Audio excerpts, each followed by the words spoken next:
રામ આ માત્ર એક નામ નથી, એની પાછળ છુપાયેલા છે બ્રહ્માંડના ગહન રહસ્યો.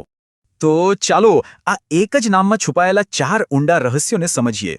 પહેલું રહસ્ય એ રામાયણને વૈદિક પરંપરાના સૌથી શક્તિશાળી મંત્ર સાથે જોડે છે. વાલ્મીકી રામાયણમાં 24,000 શ્લોક છે અને ગાયત્રી મંત્રમાં 24 અક્ષર. આ કોઈ સંયોગ નથી. આખું મહાકાવ્ય આ પવિત્ર મંત્રની આસપાસ રચાયેલું છે. એની શક્તિ આખા ગ્રંથમાં સમાયેલી છે.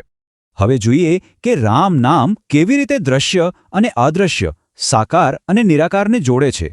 અધ્યાત્મમાં ઈશ્વરના 2 રૂપ છે, એક નિરાકાર ઉર્જા અને બીજું સાકાર સ્વરૂપ.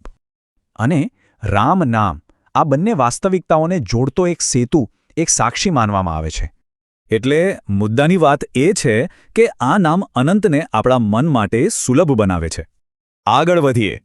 આ નામમાં તો સમયને પણ નિયંત્રિત કરવાની શક્તિ છે. જો બધા જીવો કાળ એટલે કે સમયથી બંધાયેલા છે, પણ રામ નામ એનાથી પર છે. રામ બોલવાની ક્રિયા પોતે જ સર્જન, પાલન અને વિલયનું એક સંપૂર્ણ ચક્ર છે. ખબર છે, રામ બોલ્યા પછી જે મૌન આવે છે એને જ પરમ સત્ય માનવામાં આવે છે. અને છેલ્લે સૌથી ગહન અર્થ, રામ અસ્તિત્વનો મૂળભૂત આધાર છે.